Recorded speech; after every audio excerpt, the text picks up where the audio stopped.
queria passar a palavra, a gente vai seguir com todo o painel, né, para que todo mundo possa ter oportunidade. Eu queria passar a palavra para o meu colega aqui, Guilherme, representando aqui o Núcleo de Fronteira e a Secretaria de Estado de Ciência e Tecnologia do Governo do Amazonas.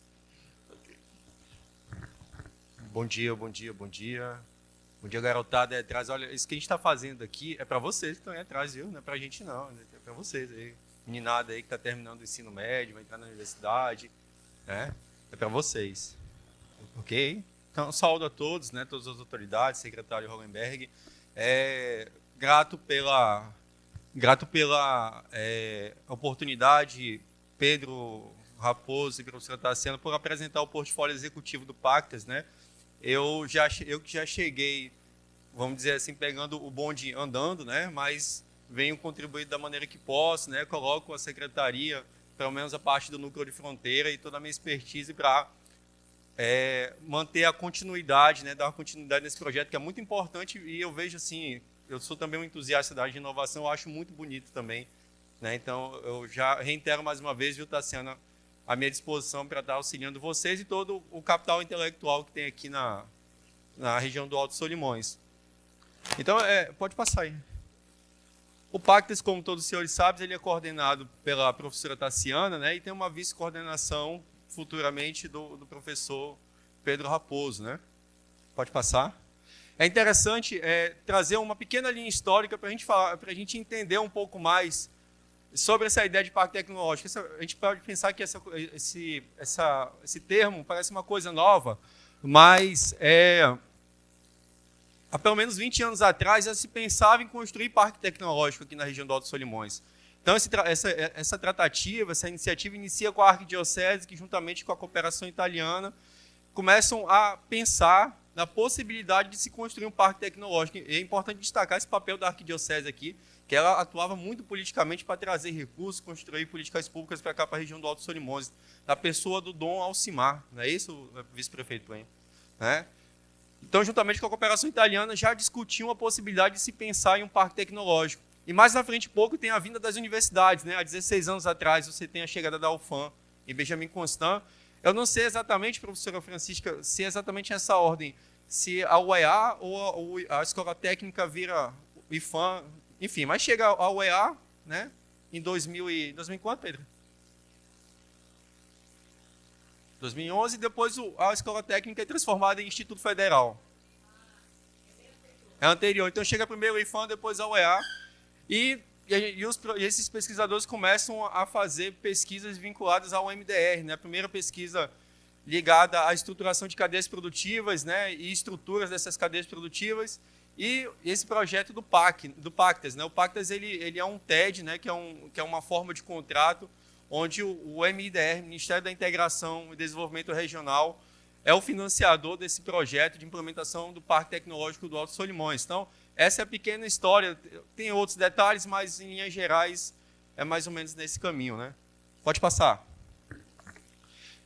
E, obviamente, nesse meio tempo, né, todo esse capital intelectual foi se organizando, né, foi se criando grupos de pesquisa, né, e esses hoje, eu acho que tem um ou outro que está faltando aí, mas predominantemente são esses grupos de pesquisas que nós temos aqui, tanto na UFAM, na UEA, quanto no IFAM. Né? Então, você tem um capital intelectual de aproximadamente, acho que 50 mestres e doutores aqui nessa região do Alto Solimões. Mais, né, 70? Mas aproximadamente 70 mestres e doutores. Então, já tem um capital intelectual substancial, assim, para se pensar em melhorias e a qualidade de vida aqui na região. Pode passar. Pensando nisso, né, e o Pactas ele avança para uma fase de implementação, de pensar em locais, de se construir a estrutura física. Né? É importante que as autoridades que estejam aqui observem, que se quiserem dar uma volta aqui na UEA, que é um exemplo, a estrutura de pesquisa aqui é muito pequena. Uma sala de aula que eles desabilitaram, dividiram para 5. Cada risquinho desse assim, é um espaço que um professor tem para pesquisar. É um negócio bem complicado, mas é muito bonito porque a gente vê a força de vontade de quem está aqui, né, de quer ficar aqui, quer contribuir. Né? Eu acho muito bonito isso. Eu acho muito salutar. E pensando nisso, né, nós pensamos em possibilidades. Né? Essa área que nós estamos vendo aqui é uma área que pertence à SUFRAMA. Aqui funciona a sede da ALC da SUFRAMA, uma área que situada aqui atrás, logo, acho que alguns metros, 50, 100 metros daqui. Né? É um quarteirão grande que já passou, se a gente for olhar ocupações, né, do lado de lá, do lado daqui tem um comércio, tem uns comércios aqui, então já é uma área que, por ser muito grande, né, e o time para fazer a gestão territorial é pequeno, então você tem um problema ali que os moradores aos poucos vão ocupando, né? E aí funciona a área de livre comércio da Suframa. Então nós pensamos nessa área que é uma área estratégica, né, de uma instituição que veio para cá com objetivos estratégicos para essa região, e pensamos em uma possibilidade, né, em unir o Parque Científico e Tecnológico com a Suframa, né? Pode passar. Aí pensamos em formas, conceitos, né, de como pensar. Aí eu fiz essa proposta para a Tassiana, para o Pedro, o que vocês acham de a gente pegar esse modelo, né, e a partir daí construir uma proposta, né, de uma planta para apresentar para as autoridades, né? Pode passar. Então ficou mais ou menos assim, né? Baseado muito no que a gente viu também lá no PCT Guamá, né? Nós pensamos numa área que não só atenda a essa hélice tripla, mas aqui a gente trabalha muito com a hélice quíntupla, que envolve também instituições financiadoras e organizações sociais, né? Então pensamos aqui, né, a hélice da Suframa continuaria no mesmo lugar, teríamos um centro de inovação do Alto Solimões, onde seria um local que comportaria os laboratórios, os núcleos de pesquisas que existem aqui, né? E também abriríamos espaço para o governo do estado, né? Mas também para institutos. E é importante, né, até que os senhores saibam que a gente tem, o governo federal, na verdade, tem uma agenda de integração para cá, a construção de um eixo multimodal Manta-Manaus, que vai demandar tecnologia na área de logística. Então, primeira coisa, a gente entende que a ANTAC precisa ter um escritório aqui, né? Então, e empresas da área de logística, de inovação na área de logística, também precisa ter uma sede, e obviamente um parque tecnológico seria um melhor local para agregar essas pessoas, sem dúvida, né? Então essa foi essa proposta que a gente está fazendo, né? Pode passar. E também tem um espaço empreendedor, que seria um espaço para comportar, Pedro Mariosa, as startups, né? Uma conversa que o Sebrae, a professora Tassiana vem conversando com o Sebrae, né? E o Sebrae vem vendo com bons olhos a possibilidade de estimular esse mercado da inovação aqui, viu, Mike? Bom dia, meu amigo. O Mike, ele é presidente da Associação das Startups do Estado do Amazonas. É um cara que vem fazendo um trabalho muito bonito, interessante. Carlos Felipe, com a incubadora de negócios da Universidade Newton News, primeira universidade privada a dar cara a tapa aí para fazer, né, um trabalho de mobilização desse ecossistema. Acho muito bonito também. Todo mundo que sai na frente, né, que tem a coragem de iniciar trabalhos, eu acho muito salutar, né? A coragem. Pode passar. Então, sabemos que a proposta de governança, os detalhes, né, do parque ainda está em finalização, está em contrato de consultoria, mas nós imaginamos que a governança do parque ela tem um conselho ou vários conselhos, né, e tem uma estrutura basicamente formada por uma diretoria executiva, uma parte financeira, uma parte de comunicação e uma parte de captação de recursos. Basicamente um tripé de qualquer OS que administra um parque tecnológico, né? Então, e a forma detalhada aí só o resultado da consultoria que vai dizer exatamente como é que vai ser feito. Pode passar. E a ideia de um parque tecnológico, né? Obviamente, ele não pode ser uma espaçonave que vai pousar aqui e não conversar com ninguém, porque isso daí a gente já viu em algumas situações da região amazônica, isso não deu muito certo. Então é importante que ele dialogue com as vocações produtivas da região, né? E também se coloque à disposição para dialogar com a agenda de integração e desenvolvimento do governo federal. Pensar o que o governo federal está pensando para cá e falar assim, olha, a gente tem uma estrutura, reuniu todo o capital intelectual para pensar em viabilizar aquilo que vocês estão pensando para cá. A gente sabe, né, o senhor vice-prefeito Plínio tem uma agenda da construção do eixo logístico Manta-Manaus, né? Então, é importante também já direcionar a comunidade acadêmica a pensar em possibilidades, né, de tecnologias, né, e os ICTs pensar em formação nessa área, porque vai ser preciso, né? Aqui é o meio do caminho do eixo Manta-Manaus, né? Vem de Manta, né, para aqui, né, para outras cidades peruanas e segue até Manaus, né? Para quem não, os rapazes lá atrás, os meninos lá atrás, o eixo Manta-Manaus é um eixo logístico que vai economizar cerca de 15 dias a carga que chega ao polo industrial, né? Vem da China, passa pelo Canal do Panamá, entra pela Foz do Amazonas e chega em Manaus, né? Então, isso seria uma via alternativa que entraria para uma cidade equatoriana, né? E trafegaria pelo Amazonas, o Rio Amazonas e chegaria até Manaus. economizando cerca de 15 a 12 dias, se eu não me engano, não é isso, vice-prefeito? Então é importante dialogar também com essa agenda do governo federal. Pode passar. E do ponto de vista das vocações locais, obviamente, né, é a bioeconomia, é o que nós nos convencionamos a chamar de bioeconomia, que é a grande vocação local aqui, né? Principalmente a bioeconomia da sociobiodiversidade. É importante fazer sempre esse trabalho pedagógico, porque há uma discussão muito grande sobre entender o que é a bioeconomia e as suas vertentes e seus níveis de escala, né?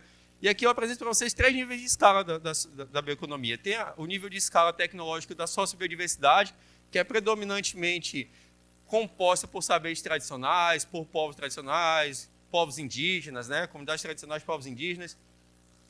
Tem uma pequena escala e são produções caracterizadas por produções de nível familiar também, né? E o foco dessa bioeconomia de sociobiodiversidade não é ganhar escala, viu, Vitar? Não é ganhar mercados, mas sim você focar, ela ser um meio para a manutenção do modo de vida, né? Então, se tem um olhar muito preocupante para a questão da repartição de benefícios, a questão da proteção do patrimônio genético, né? Tecnologias sociais e a inovação no mercado. Você dá uma roupagem, né, para que esses produtos dessas comunidades cheguem, acessem a esses mercados, mas não para dominar o segmento, mas sim para manter o modo de vida dessa população. Então, às vezes é muito difícil entender por que às vezes tem gente que não acredita que seja possível você consolidar uma cadeia produtiva ligada a populações tradicionais, a povos indígenas, porque, na verdade, a atividade produtiva ela só é um meio para a manutenção do modo de vida. Ao contrário da gente, não. A gente já tem uma atividade produtiva que é para conseguir, vamos dizer assim, crescer na vida, né? E eles não têm esse olhar. E se a gente não entender que eles não têm esse olhar, a gente nunca vai entender como é que eles se relacionam com a produção. E tem a bioeconomia de base florestal, que é basicamente ligada a produtos florestais não madeireiros, que entra também a questão dos serviços ambientais, serviços ecossistêmicos, títulos verdes, né? Reposição, recuperação, restauração. E tem a bioeconomia de commodities, né? Que entra a vertente da biotecnologia industrial e o agronegócio com a agroindústria, né? As agroindústrias de pequeno porte são as bioindústrias, né? Principalmente aqui tem um potencial muito grande para a fruticultura, né? Produção de polpas e beneficiamento, sorvete, ativos, fitocosméticos. Então, é um local em pequena escala, sempre em pequena e média escala, né? Pode passar. Então, basicamente, as cadeias produtivas que nós temos aqui são essas: fruticultura, pescado, extrativismo, né? Agro, sociobiodiversidade, que são gêneros agrícolas, fitocosméticos e turismo. Pode passar. Mas também temos que ter um olhar para a logística, né? E o parque ele também se coloca à disposição em pensar também soluções para atividades portuárias, melhoria da cadeia logística e também para a questão de gestão e de novas matrizes energéticas, né? A gente sabe que o custo logístico é caro por conta do combustível que é caro. Então, se a gente pensar em matrizes energéticas, né, em tecnologias nesse segmento, a gente consegue baratear, né, o custo logístico dessa região. E hoje tem um mundo de possibilidades, né, Rodrigo? Você que está lá na FINEP, você deve receber muitos editais, muitas propostas interessantes. Pode passar. E também tem uma outra agenda do governo federal que é importante, e que é importante para qualquer outro lugar, que é a agenda da conectividade e da transformação digital. Até segundo semestre do ano que vem, a fibra ótica chega aqui, né, do programa Norte Conectado, chega aqui na região de Tabatinga, Benjamin e Atalaia do Norte. Então, obviamente, segundo o estudo feito aqui pela empresa contratada pelo MDR e pelo MCOM, eles chegaram à conclusão que aqui nós vivemos uma realidade de conectividade de 20 anos atrás. Então, é muito provável que no primeiro ano se avance 5, no outro ano mais 5, então a gente recupera esses 20 anos acho que em 4 anos, 3 anos, nós recuperamos esses 20 anos que nós estamos atrasados em termos de conectividade, né? Então, e logo surgirão demandas ligadas à modernização de serviços públicos, né? Os meninos aí das startups aí, ó, se ligam nessas questões de GovTech, modernização de serviços públicos, tá? Prestação e serviço de conectividade, a parte de infraestrutura também é um importante demandante para toda essa transição que vem acontecer nesses próximos anos. E o fomento da economia digital, a digitalização de negócios que já existe e novas profissões surgindo, né? Então, tudo isso vem com a melhoria da estrutura de conectividade, né?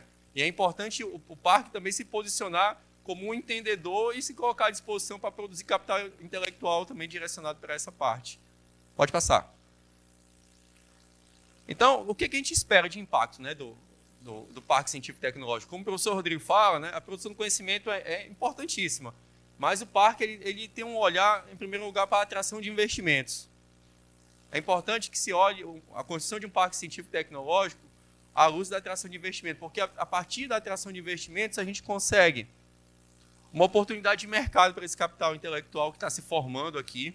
A gente consegue apoiar empresas para se transformar em outras empresas para vir para cá, empresas de base tecnológica, né? Então, do ponto de vista municipal, vice-prefeito, a gente tem um aumento, sistematicamente tem um aumento da receita pública, né? Aí você vai ter condição aí de estruturar mais a cidade, construir uma escola, fazer uma rua, né? Isso é muito bom. Tendo dinheiro, né, dá para fazer, né, como diz um filósofo aí, né? Pode passar. E do ponto de vista das competências inovativas, né, a gente tem a fixação de mestres e doutores aqui. Aqui as pessoas têm uma coisa bem comum, as pessoas passam no concurso daqui, ficam 2, 3 anos e zarpa, né? Aqui são esses doidos que ficam aqui, apaixonados pela essa região, são pessoas assim, que merecem um respeito e um valor, porque estão aqui há 10, 15, 20 anos, né? Essas pessoas, elas merecem uma atenção, sabe? E, obviamente, você tem, com todo esse olhar, né, você tem também uma valorização da pesquisa dos laboratórios, né? Você tem uma conversa com as instituições públicas, isso é muito interessante. E também se começa aquela cultura, é aí que você vai começar aquela cultura da construção de patentes, né? E, obviamente, sistematicamente também você vai ter a melhoria da qualidade de vida e também da preservação ambiental, né? De alguma forma. Pode passar. E também o parque tecnológico, né? A gente olha, né? É uma coisa que eu estava até conversando com a Tassiana, com a professora Tassiana, é uma oportunidade também de recuperar o protagonismo da SUFRAMA nessa região, né? A SUFRAMA, a LC da SUFRAMA, ela poderia fazer um pouquinho melhor do que ela vem fazendo hoje aqui, né? E essa ideia de fazer essa aglutinação do capital intelectual, de pensar em estruturas, seria uma possibilidade, uma grande contribuição que ela poderia fazer nessa região, né? Só de dizer sim, olha, a gente deixa vocês usar o nosso espaço aqui, o nosso grande espaço, que é um espaço não é um espaço de 80 mil metros quadrados, mas é um espaço de 27 mil metros quadrados. É um terreno de 180 por 150 de fundo, cabe uma quantidade de pequenos prédios lá, institutos, laboratórios, como foi mostrado no mapa, então dá para fazer um movimento bem legal aqui na região. Volta lá. E é importantíssimo também, secretário Hollenberg, que é uma das coisas estratégicas, porque aqui Tabatinga é uma coisa que não só é importante para a região do Alto Solimões, mas também para o Brasil, que é uma área de soberania territorial. A gente, construindo o parque tecnológico, a gente dá paridade de centros de pesquisa. Por quê? Porque aqui do outro lado, em Letícia, nós temos o Instituto de Pesquisas Amazônicas, um INPA colombiano, que é o CINT, que fica aqui, e em Quitos tem o Centro de Investigações Amazônicas. E aqui do lado brasileiro nós temos as universidades, mas não temos centro de pesquisa aqui na fronteira, né? E a cidade colombiana, a cidade peruana possui centros de pesquisas aqui, a gente não tem. Então seria uma forma também de a gente dar esse nível de igualdade, né, entre os países da tríplice fronteira. Fortalecer também, né, a comunidade científica local. Acho que é importante esses projetos estruturantes, porque isso dá um novo ânimo, uma nova perspectiva de vida para as pessoas que vivem aqui, né? E, obviamente, com tudo isso de tecnologia, também você tem possibilidade de melhorar a fiscalização alfandegária, né? Então, portanto, garantir a soberania nacional na fronteira também, né? Pode passar. E a gente fez um resumo de um roadmap de implementação do parque, né? Pode passar. Partindo desde da assinatura do convênio do projeto de implementação do parque com o MDR, né? Que foi em agosto de 2020, né? A parte financeira já foi em outubro, em janeiro já se iniciou a aquisição, estruturação dos laboratórios.